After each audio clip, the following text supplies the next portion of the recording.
Remember, I'm not your mommy. It's not my job to powder your butt for you and tell you everything will be okay. I am America's daddy, so I'm about to tell you how it is. They're going to indict Donald Trump.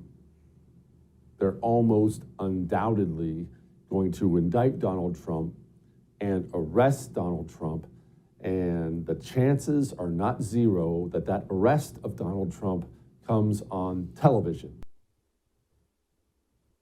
And they already came out today and bragged that there will be a Trump mugshot in Fulton County, Georgia.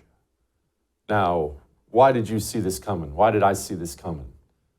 Not because of what's happening now, because of history. Because I understand who and what we're dealing with, and I'm sad to say the low-T GOP does not have that understanding. I understand that we're not dealing with leftists, liberals, progressives. We are dealing with committed communists. We are dealing with people who will destroy all, burn all, arrest all, hurt all, kill all, because that's what communists do. Fani Willis, the DA in this thing, she's not a progressive. She's not a soft-on-crime prosecutor. She's an apparatchik. She's a communist foot soldier. She's the tip of the spear. That's what she is, and that's how she sees herself. You ever heard of the name Lev Kamenev? Ever heard of the name? And the reason I bring him up is this. I've seen a lot of people, and I know this is just trying to cope with a horrible situation, saying things like, this is so ridiculous. The charges are ridiculous. Oh, it's crazy. Supreme Court's going to throw it all out. This is crazy. These are ridiculous. Almost like a laughing it off thing. Well, yeah, of course the charges are ridiculous. Why do you think that changes anything? Anyway, Lev Kamenev, he was a committed communist too, so don't feel bad about the guy, but he came up with Stalin and Lenin when there was that whole Russian Revolution thing.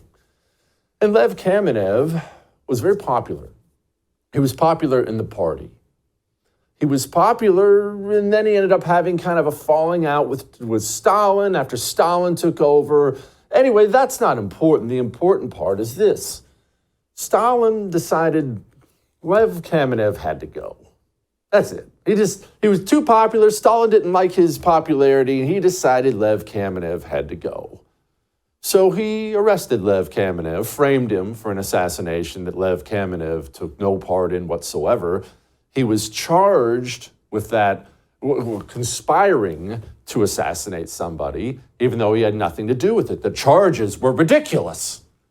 Only the difference between the Soviets then and us now is the Soviets then understood that, yes, the charges were ridiculous, but it's not a laughing matter because the end has already been written. The trial was scripted, written. The judges, the sentencing, the everything. The Soviets understood they lived in an evil country, an evil system, and once the system grabs you, it's over. This Trump story is heartbreaking, and it's awful, and I hate it, and you hate it, and it's terrible for the country. But don't hang on to some ridiculous false hope that I see some people selling out there. The end has been written. Don't be banking on the Supreme Court. Don't be banking on the jury seeing how ridiculous this is. These are the Moscow show trials. Lev Kamenev was, of course, convicted, as he knew he would be.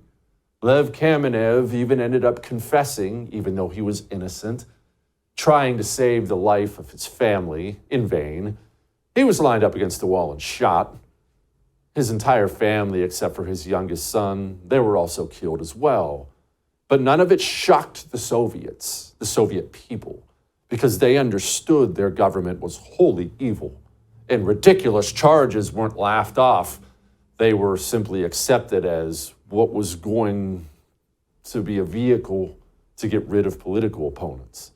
It saddens me that that's the country we live in, but that's why I've been able to predict all this stuff, and that's why you have as well. This is what evil communist governments do. Here's communist foot soldier Fani Willis from today. Earlier today, there was a fictitious document, according to the Fulton County Clerk's Office, that was circulated online with charges against former President Donald Trump. That fictitious document matched exactly the charges that we now see in this indictment. Can you tell us more about that document leak? No, I can't tell you anything about what you refer to. I am not an expert on clerks' duties or even administrative duties. I wouldn't know how to work that system, and so I'm not going to speculate. Next question. Fictitious document. You hear how he put it? There was a fictitious document that just so happened to match all the exact same charges that were announced today. Joining me now, Cornell Law professor, founder of Legal Insurrection, Bill Jacobson. Okay, Bill, what irregularities, I guess I'll put it in a very political term, what irregularities are you seeing with this whole Atlanta mess we've got going? Well, I think what you just witnessed on the clip you showed is the smugness and the arrogance of people who think they have absolute power and can employ it with impunity. And that's what really is shocking about what's happening in Georgia. By contrast, Jack Smith, who I think has been accused of the same thing, was relatively sedate compared to what went on in Georgia. I mean, they're already announcing, we're putting his mugshot out there. They're going to turn it into a circus. They have thrown the kitchen sink, not just at Donald Trump, but at 18 people who surround him, and put 30 people on some level of notice that they're unindicted co-conspirators. So what's going on in Georgia is very different than even Jack Smith has done in Miami and DC. You said it looks like they can just, well, they act like they can do what they want with impunity, but can't they? I mean, that's the dangerous situation we're in, whether we're in New York City with Alvin Bragg or Jack Smith in D.C. or Fani Willis in Atlanta. These Democrat hotbeds are places where they do control every lever of power and can do whatever they want and charge people with ridiculous things. Can they not? I mean, what's to stop them? Well, there's very little, and that's why they act the way they act, and that's why they do what they do. There is no check and balance at the state level in deep blue cities and deep blue states. Remember, these Alvin Bragg and Fani Willis are two local prosecutors. Now, Alvin Bragg's is a stale 7-year-old claim. Put that aside. But Fani Willis is charging a major presidential candidate with election fraud for a federal election, not a state election, not a local election, for which he is already being charged by the Department of Justice, the U.S. Department of Justice. This is piling on. This is trying to create a backstop that if for some reason Jack Smith is not successful, that she will be there waiting to get Trump and the people around him. This is very dangerous stuff. And this is, as you indicate, they can in fact get away with it. I mean, the Attorney General of New York, who's not involved in these cases, ran on a platform of not only getting Donald Trump, but getting his family. And they get away with it in these deep blue states. But what happens in the deep blue states has national implications, as we're seeing. Bill, Trump's lawyer had this response as the indictments were coming down. This is ridiculous. So the cameras are even watching this right now, frankly. I mean, it's unprofessional, it's unethical, and it's un-American. It is part of the show. This is a show. It's a political show. Fanny, I can do TV too. It is not okay what you are doing. This is unacceptable. The fact that we have cameras. Okay, Bill, she looks worried. If you're Trump's lawyer or just a concerned citizen, which of these cases should genuinely worry you the most, or are they all worrisome? I don't see how he gets out of any of these because of the despicable system he's involved in. Yeah, I think they should all worry him. I've written since last March that the one that should worry Donald Trump the most was the Miami case, the records case, because it was the least convoluted legal theory. And here you've got a RICO claim in Georgia. You've got in DC, you've got similar sort of conspiracy claims, which might be subject, probably on appeal, to attack as insufficient. But of course, that's after a trial's taken place. So yes, I think Trump is in a lot of legal difficulty, but it's even more.